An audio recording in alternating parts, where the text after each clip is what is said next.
아침 일찍 나오셔서 기도문을 열었습니다. 오늘 여호수아서 4장 14절을 통해서 정말 이스라엘 백성들이 어려운 가운데에 하나님의 뜻을 받들어서 이스라엘 민족들을 끝까지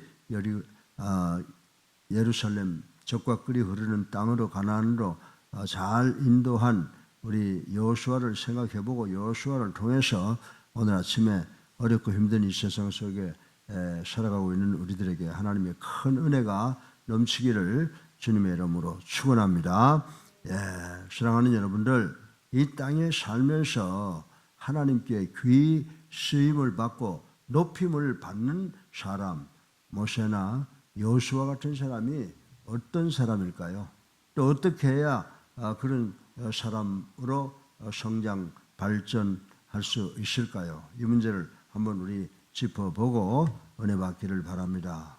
만일 물론 우리는 정확히 알 수 없습니다만 말씀을 통해서 우리가 깨달을 수 있는 진리가 있는데, 그것은 높임을 받는 자들도 우리와 똑같은 평범한 사람이고 죄인이었으며, 따라서 그들이 높임을 받는 것은 그들의 개인적인 능력이나 선행의 결과가 아니고 온전히 하나님의 은혜로 말미암았다라고 하는 사실을 깨달아야 될 줄로 믿습니다.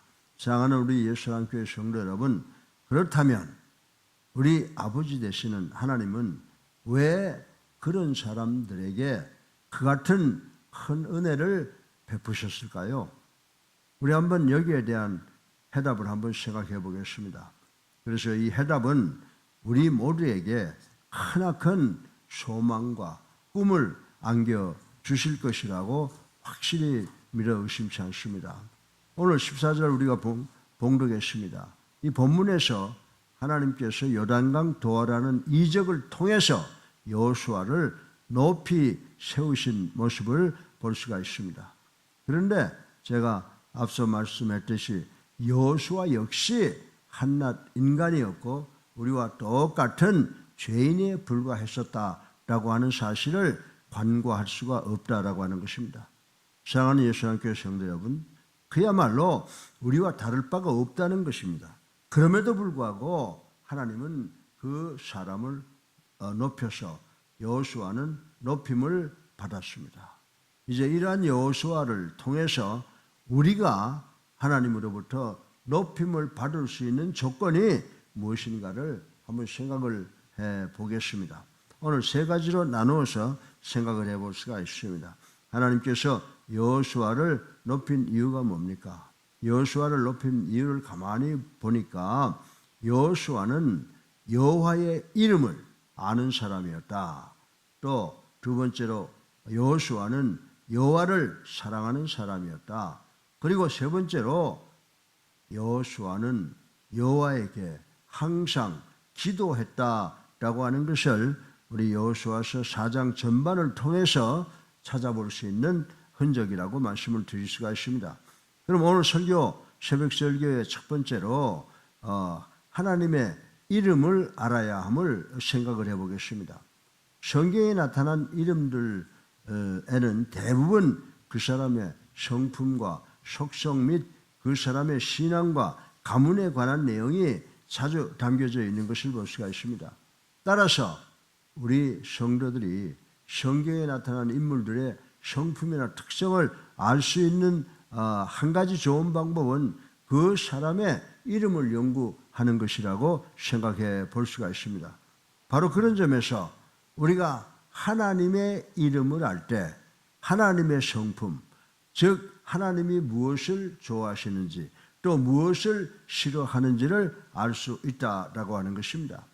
여호수아는 바로 이런 하나님의 이름에 대한 의미를 깊이 있게 잘 알고 있었던 사람 같습니다. 그리하여 여호수아는 오직 절대 신실하신 하나님의 이름과 그 명예를 의지하여 백성들을 지휘하고 담대히 요단강을 건너갈 수가 있었던 것을 발견할 수가 있습니다. 예수사랑교회 성도 여러분, 그렇다면 여러분은 과연 하나님을 얼마나 알고 계십니까? 여러분들 평생 예수를 믿었다고 하면서 저에게도 자문해 보는 것입니다. 과연 우리들이 하나님에 대하여 얼마나 알고 있습니까? 그리고 하나님의 이름을 얼마나 심도 있게 이해하고 있는지 한번 가슴에 손을 얹고 성찰해 보는 시간이 되어야 될 줄로 믿습니다. 진정 우리가 하나님과 하나님의 이름을 얼마나 알고 있느냐에 따라서 우리의 신앙생활의 질이 결정될 것이다 라고 하는 사실을 깨닫고 우리가 하나님의 이름을 늘 생각하고 부르는 저희들 되시기를 주님의 이름으로 축원합니다. 둘째로 우리들은 하나님을 사랑해야 함을 생각을 해보겠습니다. 여호수아가 이 여호수아서 4장 14절을 통해서 보면 국민의 지도자로 높임을 받습니다. 여호수아가 지도자들에게 높임을 받을 뿐만이 아니라 하나님께 높임을 받았던 것입니다. 그러면 여호수아가 하나님께 높임을 받았던 두 번째 이유는 뭐냐? 여호수아가 마음과 그 목숨과 뜻을 다해서 몸을 다해서 하나님께 충성했기 때문이다. 여호수아가 하나님께 높임을 받았던 두 번째 이유는 그가 하나님을 지극히 사랑했다라고 하는 말씀으로 답변할 수가 있습니다. 여호수아는 하나님만이 이 세상에서 사랑할 만한 가치가 있고 사랑할 적절한 대상이라고 믿었다라고 하는 것을 우리는 오늘 본문을 통해서 깨달을 수가 있습니다. 여호수아에게 있어서 하나님 외에는 사랑할 다른 대상이 이 세상에는 없었다라고 하는 것을 발견할 수가 있습니다. 그러기에 오늘 본문 10절을 보면 여호수아는 하나님의 명령에 아무런 의심도 반항도 하지 않고 온전히 따를 수 있었던 것을 발견할 수가 있습니다. 그렇습니다. 하나님을 사랑한다라고 하는 것은 곧 하나님에 대한 깊은 신뢰와 더불어 하나님의 말씀을 거역하지 않는 것이라고 예수님께서는 요한복음 14장 15절 23절의 말씀을 하셨습니다. 장한 예수님께서 성도 여러분, 진정 하나님은 이런 자들을 사랑하시며 이런 자들을 귀히 여기시며 이런 자들이 계획하는 모든 일에 개입하셔서 축복해 주시는 줄로 믿으시기를 바랍니다. 그러기에 시편 31편 23절에 보면요, 시편 기자는 이렇게 하나님을 노래하고 있습니다. 너희 모든 성도들아 여호와를 사랑하라. 여호와께서 진실한 자를 보호하시고 교만하게 행하는 자를 엄중히 갚으시느니라. 아멘. 여러분, 지금 우리 모두는 하나님을 사랑하고 계십니까? 하나님을 경외하고 하나님의 도를 지키고 계십니까? 만약 여러분이 여호와를 경외하고 여호와의 도를 지키면은 하나님께서는 분명히 여러분을 높이 들어 쓰실 것이라고 하는 것을 믿는 여러분들 되시기를 주님의 이름으로 축원합니다. 셋째로, 마지막으로, 그러면 우리가 하나님과 어떻게 지내야 되느냐? 우리는 항상 하나님과의 관계를 기도로 연결시켜야 된다는 사실을 생각해 보겠습니다. 여호수아가 높임을 받은 세 번째 이유는 그가 순간순간 어려운 일을 당할 때마다 끊임없이 기도했다라고 하는 사실입니다. 우리가 세상 살면서 안다라고 걱정합니다. 기도하지 않아서 그래요.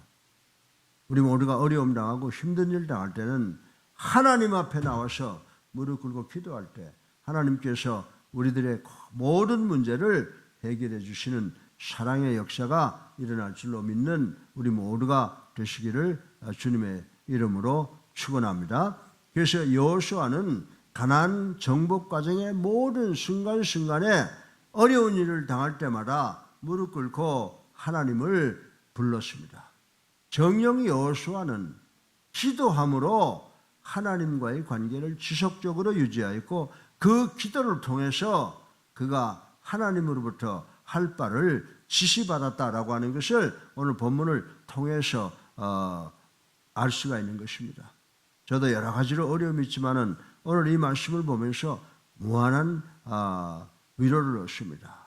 우리가 정말 하나님의 이름을 부르고 하나님께 기도하는 우리가 될 때 하나님께서 우리의 모든 문제를 해결해 주실 줄로 믿습니다. 때문에 우리 모두는 하나님의 높임을 받을 수밖에 없습니다. 성도 여러분, 로마서 10장 12절에 보면 하나님을 부르는 모든 사람은 부유하다라고 말씀을 했습니다. 그렇습니다. 우리가 이 세상 살면서 어려움 없는 사람 있으면 한번 손 한번 들어보세요. 우리는 인생의 순간순간마다, 인생의 고비고비마다 지치고 곤비하여 실망하여 주저앉고 싶어 할 때가 얼마나 많습니까? 사랑하는 성도 여러분, 여호수아가 순간순간 기도로 하나님과의 연결을 했듯이 우리도 이 어려운 세상을 살아가면서 어려운 일 당할 때마다 하나님 앞에 무릎 꿇고 기도로서 모든 문제를 해결하시기를 주님의 이름으로 축원합니다. 그런데 어떻게 기도해야 되느냐? 쉬지 않고 간구해야 합니다. 이것이 우리가 높이 쓰임받는 한 방법인 줄로 믿으시기 바랍니다. 쉬지 않고 기도하는 것이 계속해서 우리를 향하여 다가오는 모든 고난과 고통을 해결하는 열쇠라고 하는 사실을 우리는 깨달아야 된다라고 하는 것입니다. 사랑하는 성도 여러분, 실로 우리 어머니들은 자기 자녀의 울음소리를 듣고 그 아기가 진정 무엇이 급하게 요구되는 것인지를 다 안다는 것 우리 상식으로 알고 있습니다. 그리고 어린아이가 진실로 다급히 운다면 어머니는 모든 것을 제쳐놓고 그 자녀에게 달려가는 모습을 우리는 보면서 성장을 했다라고 하는 것입니다. 사랑하는 예수님께 성도 여러분, 이것이 바로 우리를 영원히 사랑하시는 하나님의 모습이에요. 그래서 탈무드에 보면 하나님이 이곳에 다 계실 수 없어서 어머니를 보내서 우리와 함께 하시겠다라고 하는 그런 유대 사람들의 속담이 있습니다. 정녕 하나님께서는 당신의 자녀인 우리가 울부짖는다면 우리를 다함없는 사랑으로 돌봐주실 것을 이 시간 확실히 믿는 우리 모두가 되시기를 주님의 이름으로 축원합니다. 그리고 날마다 우리들을 찾아 기도하며 매 사건마다 오셔서 우리의 기도를 들으시고 당신의 주권을 통해서 우리를 인정하셔서 높이 들어 쓰시는 하나님이신 줄로 믿으시기를 바랍니다. 사랑하는 성도 여러분, 하나님께서는 우리를 높이 들어 쓰실 수가 있습니다. 천사보다 더 높게 올려 사용하실 수도 있습니다. 그런데 오늘 본문처럼 한 사람이 하나님께 높이 쓰임을 받는 것은 결코 쉬운 일이 아니고 결코 우연한 일이 아니라고 하는 것입니다. 정녕 여호수아가 하나님을 얼마나 사랑하고 얼마나 의뢰하고 얼마나 기도했는지 따라서 하나님은 그 개인을 높이시기도 하고 낮추시기도 한다라고 하는 것을 우리는 알아야 될 줄로 믿으시기를 주님의 이름으로 축원합니다. 그렇다면 사랑하는 성도 여러분, 오늘 교회에 계신 분이나 가정에 지방 해외에 계시는 분 여러분들, 과연 여러분은 오늘 어떤 자리에 이르시기를 원하시는지 가슴에 손을 얹고 생각해 보시기 바랍니다. 그런데 오늘 본문이 우리에게 주는 교훈이 있습니다. 높임을 받는 자는 반드시 여호와 하나님의 이름을 알아야 된다고 말씀하셨고, 또 높이 들림을 받는 자는 여호와를 사랑해야 한다고 그랬습니다. 그리고 여호와께 항상 기도하는 사람, 우리 모두가 이런 사람이 되어서 정말 하나님의 축복으로 이 어렵고 힘든 세상 속에서 승리하는 우리 예수님교회 성도들이 되시기를 주님의 이름으로 축원합니다. 우리 살아계셔서